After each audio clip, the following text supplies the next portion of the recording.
Partout sur notre planète, il existe des endroits appelés tiers-monde, non pas parce qu'il n'y a pas de richesse, mais parce que leurs richesses ont été prises encore et encore.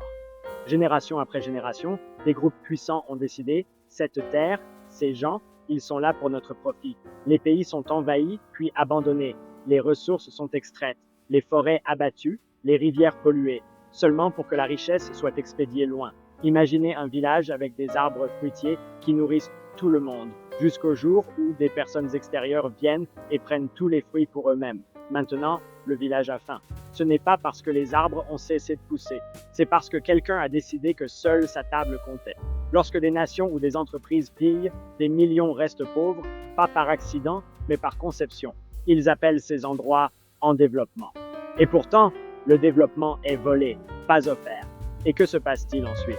Lorsque des gens fuirent la faim, les tempêtes ou la guerre, ils sont renvoyés, rejetés, ou parfois réduits en esclavage, encore une fois par ceux qui ont tout pris au départ.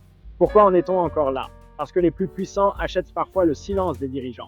La corruption dissimule l'injustice. La vérité est enterrée par l'argent et le pouvoir. Chaque religion, chaque tradition sacrée dit « aidez les pauvres, accueillez l'étranger ». Mais trop souvent, la foi est détournée en contrôle, et les pauvres sont blâmés, non secourus. Et si, au lieu de cela, le pouvoir se tenait aux côtés des faibles? Imaginez si les pays cessaient de piller, si ceux qui ont plus ouvraient les portes au lieu de les fermer, si chaque leader se souvenait que ses choix ne construisent pas seulement des empires, ils façonnent l'avenir d'innombrables enfants. Il ne faut pas des milliards pour faire une différence, il faut de la sagesse. Il faut du courage pour demander « êtes-vous prêt à arrêter, voire à bénéficier, pour que quelqu'un d'autre puisse simplement vivre et grandir ?» Le monde a des questions. Êtes-vous assez sage pour répondre? Comment je choisis de rendre? Si vous croyez que la justice commence par le partage.